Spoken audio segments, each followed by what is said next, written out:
Good afternoon, and thanks for being with us. I'm Judy Simpson. Today on the program, we're going to discuss and demonstrate a gentle form of exercise that helps maintain your strength, flexibility, and balance. It's called Tai Chi, and we're going to find out what it is and how it might benefit you or someone you know. To get things started, I want to welcome Ann Bauer. Ann is a director and authorized trainer with Tai Chi Vermont. In fact, she's taught Tai Chi in Vermont for more than 10 years. Welcome. Thanks for being with us. Thank you very much. It's a pleasure to be here. So what is Tai Chi? Tai Chi is, as you said, a gentle form of exercise that's low impact. We're told it began in China as a disguised way of doing martial arts. If you do it really, really slowly, you can't see that it could be a fighting form. But it's also become, for many of us, just a really healthy way to keep ourselves moving. It's, as we say, gentle and low impact. But it requires you to use your mind and your body together because you have to learn a sequence of movements and remember those, as well as each individual movement, and put them together. And at the same time, of course, you're moving, you're turning, your arms are up a good deal of the time, which works on your core. You're stepping in different directions, so it works your balance. So it's a kind of nice overall exercise form, but it also has these meditative qualities. Well, I was going to say, talk a little bit about the benefits, because it's physical, it's also kind of emotional. Yep. And we find that when people come to a Tai Chi class to pick up on the emotional piece, their spirits are kind of lifted. You know, somebody comes in and they say, oh, I'm really tired today. I think I'm going to have to sit through most of the class. And then they never sit down because there's just something about doing Tai Chi with other people that makes you feel good. Even if you're not doing it perfectly, which doesn't matter. Right, it's all about your practice. It's all about your practice, exactly.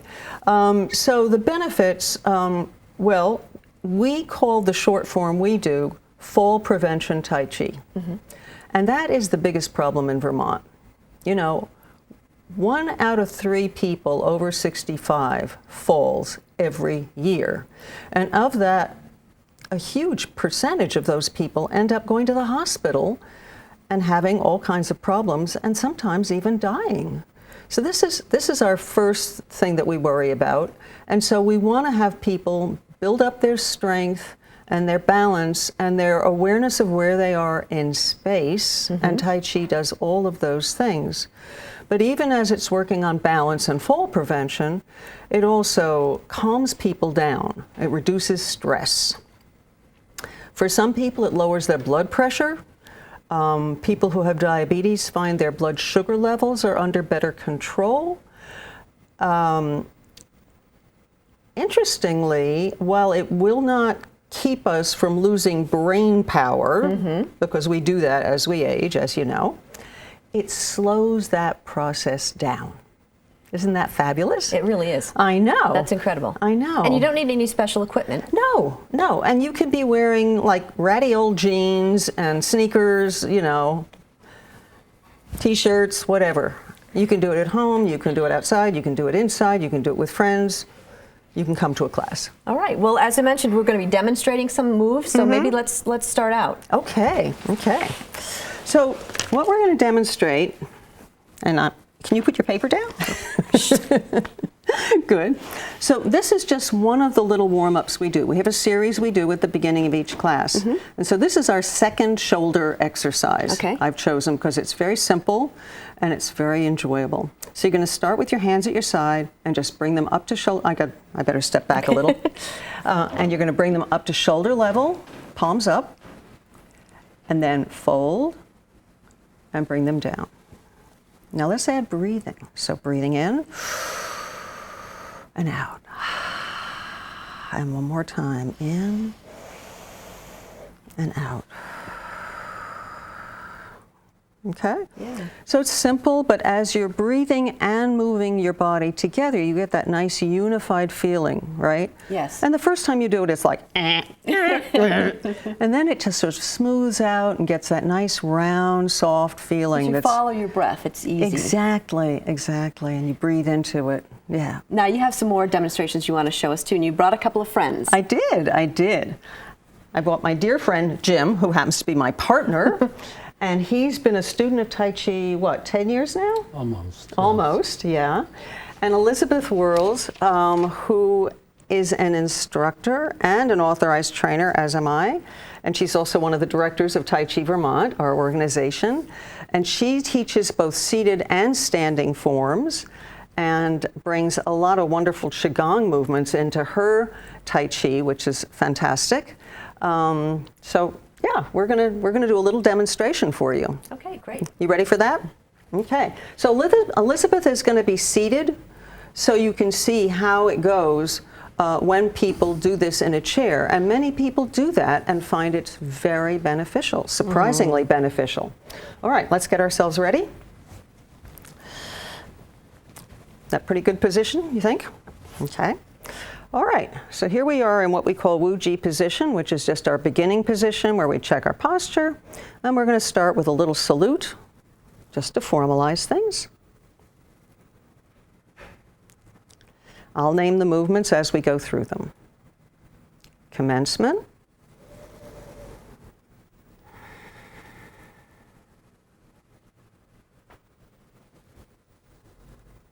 Deep breathing in and out. Very relaxing. Single whip. We have a little transition and then waving hands in the clouds, in which we're actually not moving our hands nearly as much as you might perceive them to be moving.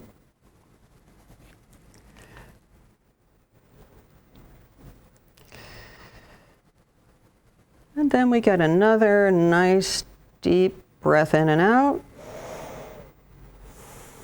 And a single whip the other way. And one more set of cloud hand movements.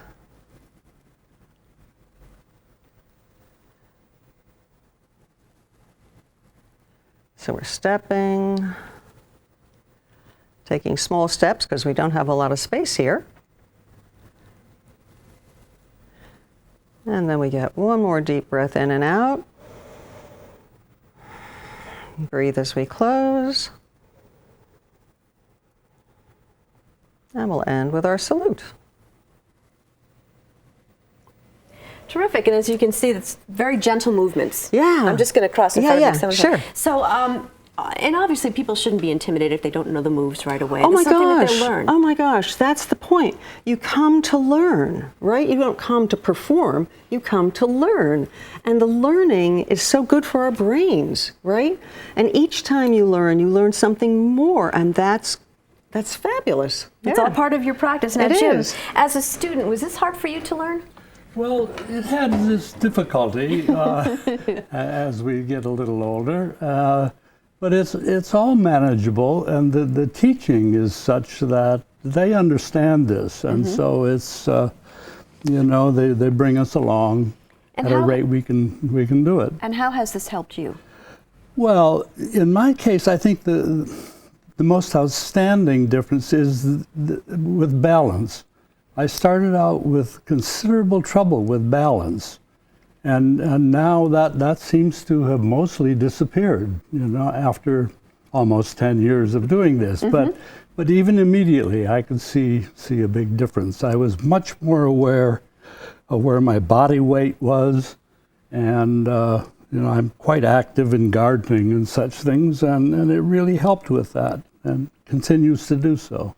Now, Elizabeth, as an example of someone who maybe couldn't do this standing or was uncomfortable doing the standing, you were seated. Tell me about the benefits that people who, even when they're sitting, can have with this. They're all the same benefits of when you're standing, which are a lot. But reducing the concerns or the anxieties about balance, and also your appearance. How you might look outwardly to others when you're doing it helps to calm the mind and the body, so that then there's more awareness of how the movement feels to you on the inside. And that awareness then helps you to understand the connections throughout your body when you're moving. So when my hand moves, maybe I'm also aware of how the weight is shifting in my foot, in my leg. And when my hip turns shifting the weight, my shoulder goes with it. So that kind of sense of wholeness, coordination, the integration of the body creates better movements. And you're not only just moving more, you're moving better. Is it hard to teach, different to teach someone sitting as opposed to standing? No, except that you have to find a good chair. And sometimes that's the biggest challenge, something that you can sit in comfortably but not flop into or, be jelly-like. So it has to have that your feet can be in the ground, rooted, and your sit bones also firmly supported. Your sit bones are the feet of your torso. Right. So you want to be stable here, but you also have to be able to move easily above. And sometimes that's hard to find that right kind of chair. But that's the whole part of the process, though, is finding those things and feeling how That's exactly it works. right. And also because all of us are concerned about letting people listen to their own bodies and not move with fear of strain.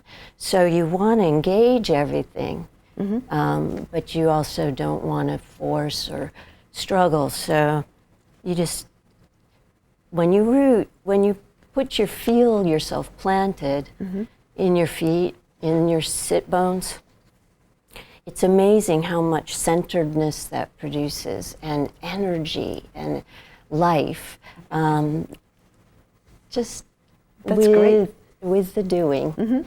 The big thing, I think, is that really getting everyone in Tai Chi, whether you're standing or sitting, to understand that really less can be more, and trust that you don't have to force or struggle, that It's all about it what's right for happens. you. Yes. So, Ann, how does somebody find a class? Well, there are two main ways to find a class. One would be to go to our website, which is taichivermont.org. And we have a list of certified instructors there. And so you can see where they're teaching and contact people and ask about their schedule. You can also call your agency on aging or your senior center and ask, and they'll usually have lists of where you can find classes. Because there are a lot of classes taking place. There are, and when we first started, most of our classes were in the Burlington area, but we've been making a concerted effort now to get the classes out to other places. So we just trained a whole group of people in the southern part of the state, and that's great. And we continue to work to get more instructors. We have over 100 instructors in Vermont. And we're not the only group, teaching in Vermont. There are other people teaching as well. But it's important to use someone who's a qualified instructor. You need to have a qualified instructor, and we're very proud of the fact that we not only do we certify our instructors, but we recertify them every 2 years. And we have little workshops in between they can take to keep honing their skills. Like we've got one coming up on mindfulness, and we add new learning, kind of a continuing ed program, if you will. So we really do get to mentor our Tai Chi instructors and help each other learn. We exchange information all the time. And we talked about some of the physical benefits of Tai Chi, but also social benefits as well. Oh my gosh, that is so huge. Some of us as Tai Chi instructors, we get a little upset because the students will have a water break or something and they're just talking and talking and talking and talking and want to get them back to Tai Chi. And then we have to remember that social benefit, just the talking, even if it's just a minute or two, is part of what keeps people coming back. And we're doing something and then I'm the instructor and I make a mistake and everybody has a good laugh at my expense. Everybody relaxes. It's not about being perfect. It's just not about being trying. perfect. It's about just doing the best you can to keep on learning, to keep on growing, and to keep on using your full body mind as best you can for the best health you can have. All right, before we go, a reminder for the website and the phone number to learn more about Tai Chi Vermont. The website is on your screen along with the number 802-457-2877. I want to thank you all for joining me today in the beginning of my Tai Chi practice. That's our program for today. I'm Judy Simpson. We'll see you again next time on Across the Fence.